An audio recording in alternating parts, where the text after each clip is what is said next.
네, 골로새는 오늘날의 터키의 중남부에 있는 소아시아의 도시입니다. 학자들이 알려주는 것은 바울이 에베소에 3년간 머무르지 않았습니까? 투란노 서원에서 3년 동안 복음을 전했을 때에 큰 역사가 일어났었습니다. 주변에 마술과 복수를 행하는 무당들의 책을 가져다가 다 불태워버리는 그런 엄청난 역사가 있었습니다. 우리도 보니까 교회 주변에 많은 무속인들이 있는데 우리 교회도 그런 역사가 일어날 것을 상상하고 꿈을 꿔봅니다. 여기 에베소에서 복음을 전했을 때 무슨 일이 있었다고 이야기를 하냐면요, 오늘 등장하는 에바브라라는 인물이 있습니다. 이 사람이 바울의 선교를 통해서 신앙을 가지게 되었습니다. 그런데 이제 에베소는 오늘날 우리 한국의 인천 정도 되는 위치로 보면 될 것 같습니다. 그런데 한 대구쯤 이렇게 내려와서 복음을 전한 것입니다. 바로 여기가 골로새인데요, 이 골로새에 가서 자기 고향일지도 모르죠, 복음을 전해서 교회를 개척한 것입니다. 그것이 골로새 교회입니다. 그래서 오늘 내용을 보니까 바울이 복음을 전한 데가 아니라 바울의 제자가 된 에바브로가 거기 가서 복음을 전한 이런 특별한 교회였습니다. 그래서 많은 교회들도 자기 교회에서 사역하시던 부목사님을 통해서 교회를 개척하게 하는 것처럼 지금 딱 그런 모양새입니다. 그래서 우리 교회도 장차 이러한 일들이 있으면 얼마나 좋겠습니까? 다른 곳에 교회를 세우고 또 선교처에 교회를 세우고 그런 일들이 신약 성경처럼 우리에게도 있기를 소망해 보고요. 자, 이 바울은 주 61년경에 로마의 감옥에서 네로의 재판을 기다리고 있었습니다. 그러면서 이 서신을 기록한 것인데요, 에베소서, 필립보서, 골로새서, 빌레몬서를 옥중서신이라고 하는데 로마 감옥에서 기록했다 이렇게 보고 있습니다. 에베소서가 예수님과 교회에 대해서 자세하게 이야기를 해주는데요, 골로새서도 비슷한 내용입니다. 주된 내용은 예수님께서 어떤 분이신가 하는 것을 다루는 겁니다. 오늘 말씀 3절을 보시면 바울이 어떻게 말하면요, 기도를 할 때마다 골로새 교회를 놓고 감사하고 있다고 지금 이 서신서를 기록합니다. 여러분, 조금 전에도 설명이 이루어졌듯이 왜 안 그렇겠습니까? 자기가 에베소에서 신앙을 알게 한 에바브로가 골로새에 가서 교회를 개척했으니 얼마나 이것이 큰 보람과 기쁨으로 바울의 마음에 있었겠습니까? 그래서 기도할 때마다 감사하는 것입니다. 하나님이 나를 통해서, 에바브라를 통해서 이렇게까지 일을 하시는구나, 신앙의 대를 이었다고 할까요? 그래서 바울이 생각할 때 내가 지금 옳게 가고 있구나, 이런 열매들이 있으니까 이런 감사와 보람이 왜 안 넘쳤겠습니까?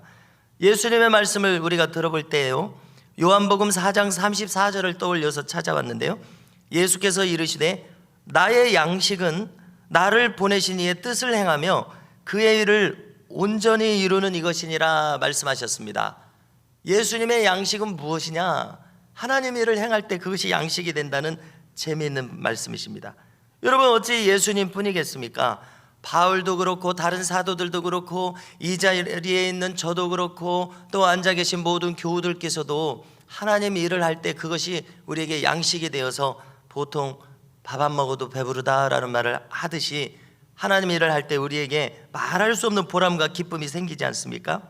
바울은 바로 이런 영적인 성취감과 보람이 충만한 것을 이야기하고 있는데요, 우리 모두에게도 동일하게 충만하기를 축원합니다. 자, 이것은 천국의 맛이라고 할 수 있습니다. 이 천국의 맛을 본 사람이 어찌 천국을 향해서 계속해서 열심을 가지고 침례에 들어가지 않겠습니까? 이처럼 천국은 기쁨을 맛보게 하심으로 더욱 기쁨을 위하여서 달려가게 하시는, 받는 자가 더 많이 받는 천국의 원리가 있음을 또 깨닫게 됩니다. 또 준 자와 받은 자밖에는 알 길이 없다고 말씀하셨는데 바로 이와 같은 기쁨이, 보람이 우리에게 있기를 참 소망합니다. 지치지도 않는 이 영원한 즐거운 천국의 원리가 우리에게, 이 경영의 원리가 우리에게 오늘도 늘 있기를 원하고요, 골로새 교회는 모델과 같은 교회였습니다. 오늘 말씀 앞부분을 보니까 골로새 교회에 있는 믿음에 대한 이야기, 사랑에 대한 이야기가 옥중에 있는 바울에게까지 이렇게 들려왔습니다. 그래서 바울은 그것을 들은 소감을 뭐라고 얘기하냐면은 골로새 교회 사람들이 저렇게 모범적으로 믿을 수 있는 것은 그 사람들이 하늘 소망으로 가득하기 때문이다, 이렇게 기록하고 있습니다. 여러분, 우리가 바울 서신을 읽을 때에 복음서 말고 바울 서신, 이제 로마서부터 쭉 바울 서신을 읽을 때에 바울 서신이 이 글이 그렇게 어렵지 않습니다. 그런데 무엇을 경험하냐면 글은 분명 어렵지 않은데 이해하기가 어려울 때를 경험하지 않으십니까? 저도 종종 경험을 하는데요, 분명히 쉬운 한글로 쓰여져 있는데 이해가 잘 되지 않는다라고 생각할 때 저는 이렇게 생각을 해봅니다. 바울은 어떤 분입니까? 삼층천에 다녀온 분입니다. 그가 예수님의 부름을 받았을 때 아라비아로 갔을 때 그는 깊은 기도 생활을 했다고, 깊은 성경 연구 생활을 했다고 우리가 생각하게 되는데, 어느 14년 전에 이렇게 하면서 말하지 않습니까? 그러니까 정확하게 어떤 연도는 말할 수 없지만은 복음을 한창 전하기 오래 전에 삼층전에 갔다 왔던 것입니다. 자, 그가 하나님께서 보여주신 그 놀라운 영원 세상을 보고 왔다는 관점에서 우리가 이 말씀을 읽어보면 더 잘 이해할 수 있을 것이라고 기대를 합니다.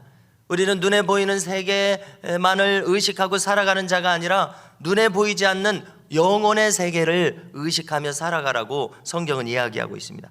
이 영과 혼과 육에 대한 이러한 신비롭고 놀라운 가르침을 염두에 둘 때 성경 말씀이 더 잘 이해되리라 믿습니다.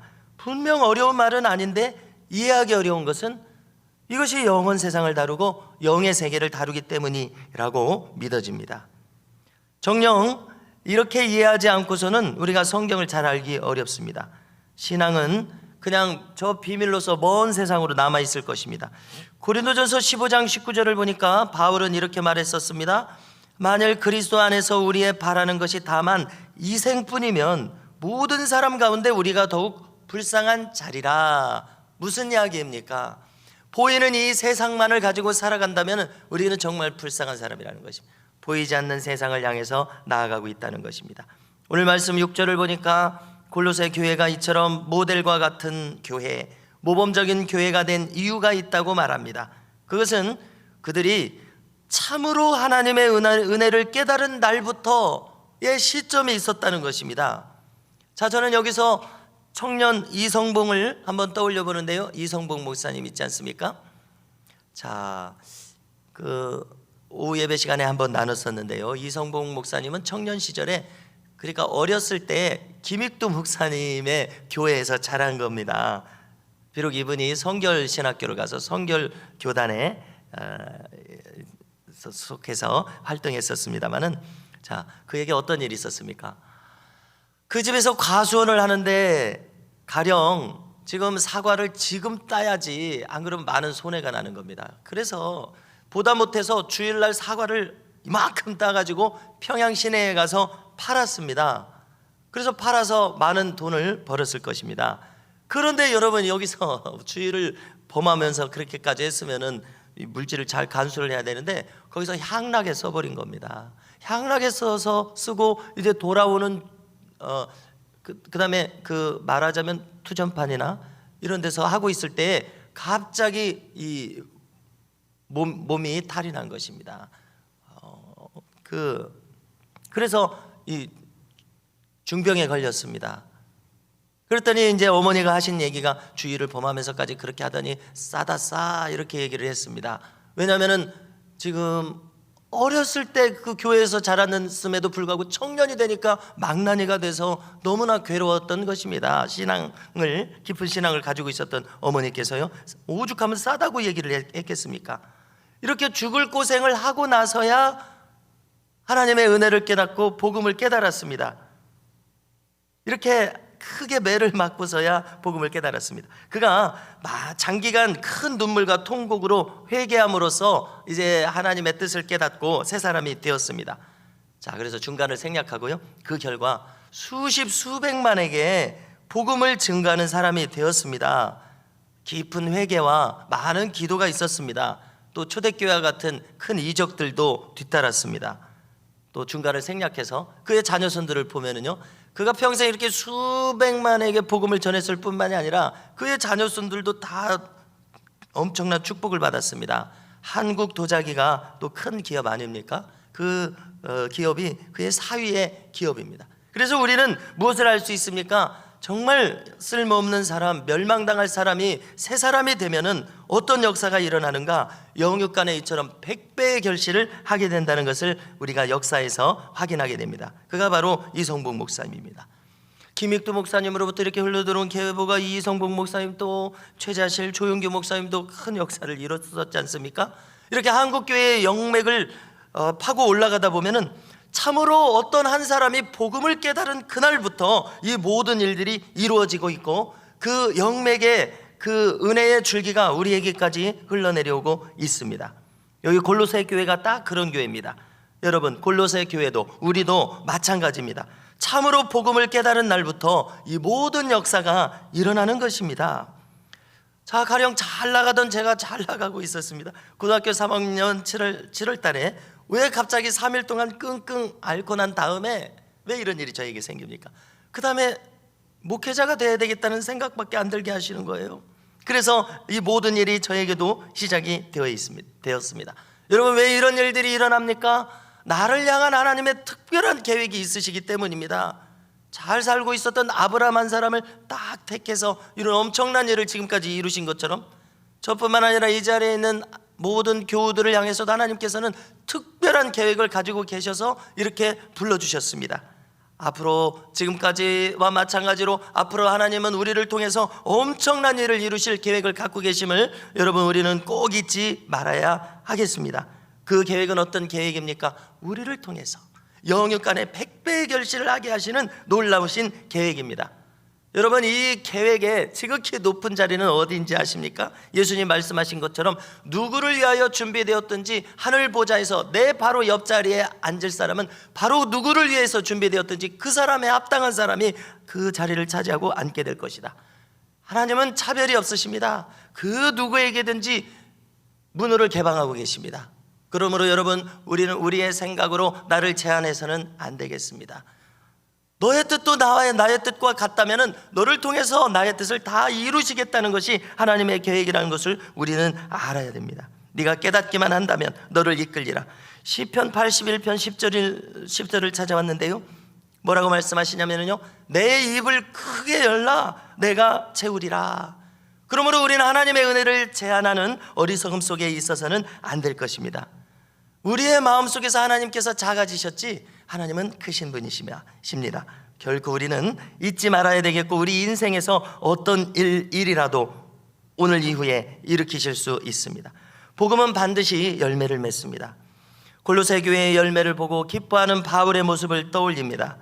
그리고 오늘 말씀에서 바울은 그 복음의 열매가 골로새뿐만 아니라 자기를 통해서 이루신 전 세계 교회에서 맺고 있음을 보고 기뻐합니다. 하나님의 말씀, 이 씨앗은 온전합니다. 여러분, 어찌 하나님의 말씀이 불완전하겠습니까? 문제는 우리의 마음밭입니다. 내 마음밭이 옥토밭이기만 하다면 30배, 60배, 100배의 결실이 반드시 열린다는 것이 주님의 약속입니다. 하나님은 시건을 하지 않으십니다. 옥토밭이기만 하다면 반드시 100배의 결실을 하는 고로 문제는 나의 마음밭입니다. 부지런히 자갈을 없애고 가시덤불을 없애는 나의 노력과 열심이 필요합니다. 내 마음의 묵은 땅을 기경하는 것이 필요합니다. 성도 여러분, 10절을 보니까 우리가 옥토밭이 되는 길을 적었습니다. 이 내용을 다 다루기는 어렵고 읽기만 하겠습니다. 첫째, 주님에게 합당하게 행해라. 둘째, 범사에 기쁘시게 해라. 셋째, 모든 선한 열매를 맺으라. 넷째, 주님을 아는 것에서 자라나라. 다섯째, 그 결과와 능력이 넘치게 하고. 여섯째, 또 참고 참으라.